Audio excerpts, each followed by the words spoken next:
और ये भी सुन ले कि जरूरत पड़ेगी तो इसी मिट्टी के लिए कुर्बानी भी देने को हम हाजिर हैं, कुर्बानी भी देंगे हम। दोस्तों, अतीक अहमद जो कि उत्तर प्रदेश में 5 बार विधायक रहे हैं और 1 बार भारत की संसद के सदस्य रहे हैं, जिनको पुलिस कस्टडी में मार दिया गया, उससे एक दिन पहले ही उनके बेटे असद को पुलिस ने एक एनकाउंटर में मारा था। आजकल असद का एक वीडियो सोशल मीडिया पर बहुत वायरल हो रहा है। आइए मैं आपको दिखाता हूँ वह वीडियो जो सोशल मीडिया पर बहुत वायरल हो रहा है। आप देख रहे हैं मेरा YouTube चैनल फैक्ट्स नो। मेरे YouTube चैनल फैक्ट्स नो को जरूर सब्सक्राइब कीजिएगा। दोस्तों, दुनिया की नई नई जानकारी और बेहतरीन वीडियो देखने के लिए आप हमारे YouTube चैनल फैक्ट्स नो को जरूर सब्सक्राइब कीजिएगा। साथ में घंटे के निशान पर क्लिक करके ऑल पर क्लिक करना नहीं भूलिएगा। मेरी माँ से कहा मैंने कि अब्बा ने जुल्म के खिलाफ आवाज उठाई, आज 26 साल से उन्हें जेल में देख रही हैं, मेरे चचा को जेल में देख रही हैं, मेरे भाई को, अपने बड़े बेटे को जेल में देख रही हैं। कल को मुझे इस लड़ाई में शहीद होना पड़े तो आंसू न बहाना। तो उन्होंने जवाब दिया कि तुम्हारे बाद मेरे 3 बेटे और हैं, और उसके बाद चल फाड़ कर इसको परचम बनाऊंगी, लेकिन अल्लाह के सिवा किसी के सामने सर न झुकाऊंगी।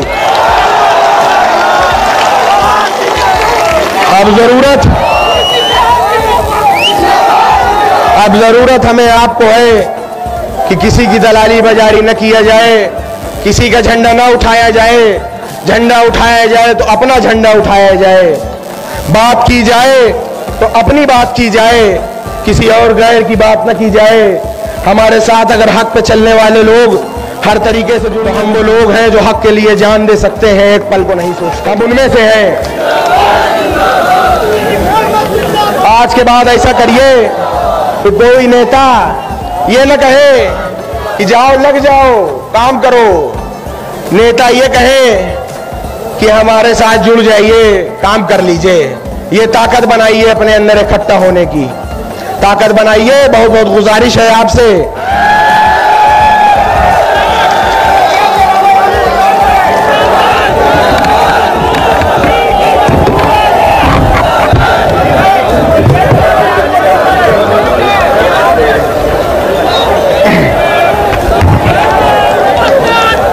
अस्सलाम वालेकुम और आदाब।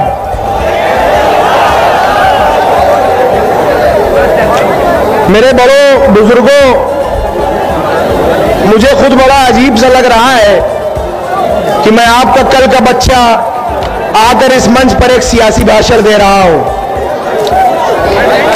मुझे एक झिझक थी कि जहां पर इतने बड़े बड़े सियासतदान मौजूद हों, जहां मैं अपने बुजुर्गों के बीच में हो जाऊं, वहां पर उनका कल का बच्चा एक क्या भाषण दे।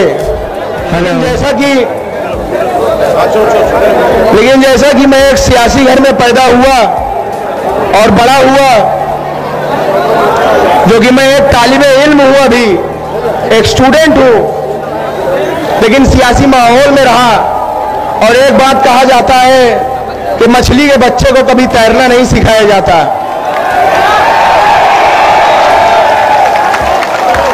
वही खून मेरी भी रगों में है, वही हौसला, वही ताकत, वही जज्बात मेरी भी रगों में है, लड़ने की कुव्वत मेरी भी रगों में है। उसी बाप की औलाद हूं मैं भी।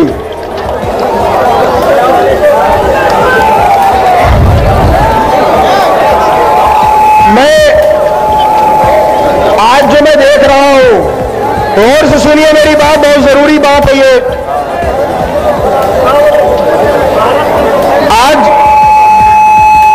आज इतने दिनों से मैं देख रहा हूं और एक जमाने से देखता आ रहा हूं, और अपने अब्बा से बात करने के बाद, और उन्होंने कहा कि एक लीडर हिंदुस्तान में है, इतना अपडेटेड, इतना हाईली लर्नेड लीडर मैंने अपनी जिंदगी में नहीं देखा। इतना अप टू डेट रहने वाला लीडर मैंने अपनी जिंदगी में नहीं। असुद्दीन ओवैसी साहब के बयानों को सुना, स्पीचेस को सुना, तो यह एहसास हुआ मेरा भी जो इल्म है, जो अक्ल इजाजत देती है, उस हिसाब से हमें समझ में आया कि हम आज तक ठगे जा रहे हैं, आज तक हम ठगे जा रहे हैं। जैसे कि कहा जाता है कि तुम्हारी फाइलों में गांव का मौसम गुलाबी है, मगर ये आंकड़े झूठे हैं, ये दावा किताबी है। समझ लीजिए कि इसी तरह से हम लोग ठगे जा रहे हैं और झूठ बोला जा रहा है। हम तो वो हैं जिन्होंने इतने साल वोट दिया है, हमारे आपके बाप दादाओं ने इनको वोट दिया है। अगर आज हम खुद वोट मांगने की बात कर रहे हैं तो हम क्या जुल्म कर रहे हैं? क्या जुल्म कर रहे हैं बताइए? अगर हम वोट मांग रहे हैं तो हम गलत कर रहे हैं। हमारे साथ अगर हमारे हिंदू भाई मुसलमान सब साथ में है, हिंदू भाई है, सिख भाई है, ईसाई भाई है, उनको ये पार्टी अगर मौका देने की और उनको हिंदुस्तान को कॉन्स्टिट्यूशन पे चलाने में दखल देने की बात करती है और सबको लेकर साथ चलने की बात करती है, तो अगर हम आजादी के 75 साल के बाद अगर हम अपना हक मांग रहे हैं तो क्या गलत कर रहे हैं? एक निजी वाकया बताऊं तो जब अब्बा जेल में थे, अभी गुजरात जेल में पहुंचे, उनको महज 2 साल से वो जेल में है गुजरात में। तो जब से वो गुजरात जेल में है, वो 2 ही चीज लाने को कहते हैं। एक अर्तुगरुल की सीरीज ले आ दो, कहते हैं कि एक अर्तुगरुल की सीरीज ले आ दो, और जनाब असदुद्दीन ओवैसी साहब की स्पीचेस ले आओ। यहां तक कि ये जुनून उनकी स्पीच को सुनने का कि जो जब सांसद थे उस समय के जो अब्बा के पीए थे, उनको दिल्ली में कहलाया कि जब मैं सांसद था और उससे पहले उस जमाने के जो असदुद्दीन ओवैसी साहब की स्पीचेस हैं वो मुझे पेन ड्राइव में करके जेल भेजो, ये तक कहलाया गया।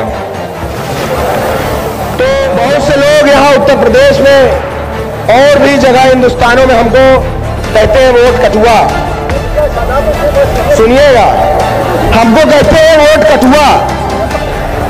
बीजेपी और आरएसएस ने पूरे हिंदुस्तान में हमें कटुआ कटुआ कह के सरकार बनाया है सेंट्रल में, कटुआ कटुआ कह के सरकार बनाया सेंट्रल में। अब ये यूपी में वोट कटुआ कह के सरकार बनाने जा रहे हैं। तो हम चलिए, अगर हम कटुआ कहलाए जाने से कभी शर्माए नहीं, हम कभी नहीं शर्माए, तो वोट कटुआ कहलाए जाने से क्या शर्माएंगे? कहते हैं ये लोग वोट कटुआ। और सबसे ज्यादा तकलीफ तब होती है जब अपने कुछ भाई भी उसी में शामिल हो जाते हैं। हम इधर 22% है 100 में, 100 में हम 22% है। यहाँ कोई 7 है, कोई 8 है, कोई 10 है। हम वोट का समंदर है, वो वोट का नदी और नाला है। हम वोट का समंदर है, वो वोट का नदी और नाला है। तो क्या कभी समंदर को नदियां नाले रास्ता दिखाते हैं? कि नदियां नाले आके मिलते हैं समंदर में, आके ये मिलते हैं हमें, ना कि हम इनसे गुजरते हैं। ये अपने अंदर एक एहसास लाइए, समझिए, एक नारा रखिए कि हम पर क्यों कटुओं का नारा है, अरे 100 में 22 हमारा है। हम पर क्यों कटुओं का नारा है, 100 में 22 हमारा है। अगर मैं बचपने की बात करूं कुछ, तो मैं छोटा सा था, सुनिएगा। तो मैं छोटा सा था और स्कूल जाता था पढ़ने, तो देखता था दीवारों में लिखा होता था कि तेल लगाओ डाबर का, और लिखा होता था कि मुसलमानों तुम्हारा स्थान पाकिस्तान या कब्रिस्तान। तो ये मैं सोचता था कि ये किसको कहने की बात कर रहा था। तो पढ़ता था कि बाबर तो एक राजा था, औरंगजेब एक राजा था, ये किसको इशारा करने की बात कर रहे हैं। बाद में मुझे एहसास हुआ कि ये हमें इशारा करते हैं। और यही लोग जो हमारी माँ बहन बेटियों को बेवा करने की बात करते हैं, अगले ही पल हमारे हिमायती बन के तलाक की बात करने लगते हैं। ये कहाँ करे वहां से बताइए, इन पे कैसे भरोसा करा जाए? आप खुद सोचिए कि एक तरफ हमारी माँ बहनों को बेवा कर रहे हैं, दूसरी तरफ तलाक की बात कर रहे हैं। यकीन करने लायक है कि नहीं है ये लोग? और हमसे बड़ा देशभक्त कौन है?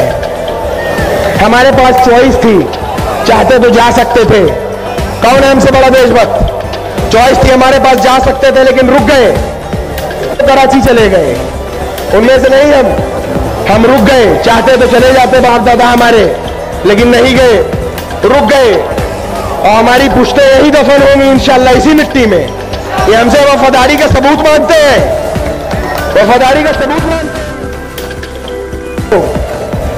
और ये भी सुन लें कि जरूरत पड़ेगी तो इसी मिट्टी के लिए कुर्बानी भी देने को हम हाजिर हैं, कुर्बानी भी देंगे हम। और हमारा मजहब भी सिखाता है कि जहां रहो उसके वफादार रहो, वफादार रहना जरूरी है। और ये अब्बा ने तब भी कहा था कि ये लोगों, ऐ सियासतदारों सुन लो, हम सीने पे गोली खाएंगे, मुरली मनोहर जोशी तुम सीने पे गोली नहीं खाओगे। ये अब्बा ने बोला था।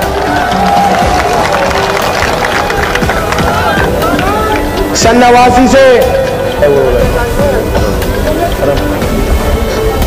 89 से तारीख है कि आज तक किसी दंगे के वजह से, दंगे की आग के वजह से इलाहाबाद के आसपास का घर कभी किसी ने जलाया नहीं। ये तारीख गवाह है खुद में कि हमारे वालिद जब से विधायक बने तब से किसी दंगे ने किसी के घर को जलाया नहीं। आखिर जब घर जलाना हुआ तो सबसे पहले हमारा घर जलाया, हमारा घर तोड़ा, हमारा घर पूरा तोड़ के एक कर दिया। और ये तोड़ के ये हौसला तोड़ना चाहते हैं, इस बात को समझिएगा। ये कुछ कर ले, इन्होंने घर हमारा भले तोड़ा लेकिन उन्हें हमारा हौसला नहीं तोड़ा, हमारी हिम्मत नहीं तोड़ी। वो बस एक ईंट की दीवार ही पहचान पाएंगे, बस न बसा न पाए एक घर जो वो घर के जान पाएंगे। हमारे हौसले की छांव में एक शहर बसता है, मेरे बच्चों को भी टूटी छतों का डर नहीं होता। तुम उन लोगों के साथी हो कि जिनके अनगिनत घर है, मैं उन लोगों का साथी हूं कि जिनका घर नहीं होता। हमारा वक्त आएगा, सुनो सच्ची कहानी है, हमारा वक्त आएगा, सुनो सच्ची कहानी है। हमारे और बदले की रिवायत भी पुरानी है। तैयार रहना कि एक एक ईंट जिस हाथों ने गिराई है, तैयार रहना कि एक एक ईंट जिन हाथों ने गिराई है, एक एक ईंट उन्हीं हाथों से वापस लगवानी है।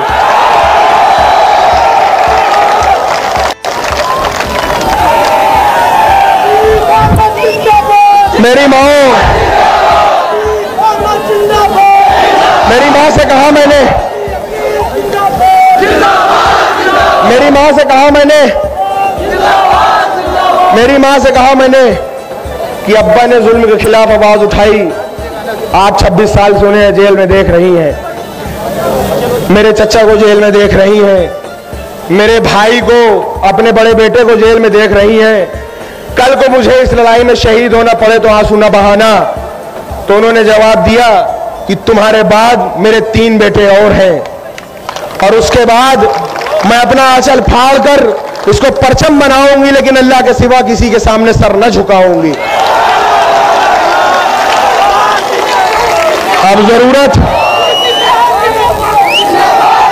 अब जरूरत हमें आपको है कि किसी की दलाली बाजारी न किया जाए, किसी का झंडा ना उठाया जाए।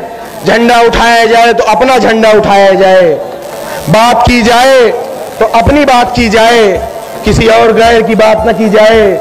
हमारे साथ अगर हक पे चलने वाले लोग हर तरीके से जुड़ने को तैयार हैं तो हम वो लोग हैं जो हक के लिए जान दे सकते हैं, एक पल को नहीं सोचते। हम उनमें से हैं। आज के बाद ऐसा करिए कि कोई नेता ये न कहे कि जाओ लग जाओ काम करो, नेता ये कहे कि हमारे साथ जुड़ जाइए, काम कर लीजिए। ये ताकत बनाइए, अपने अंदर इकट्ठा होने की ताकत बनाइए। बहुत बहुत गुजारिश है आपसे कि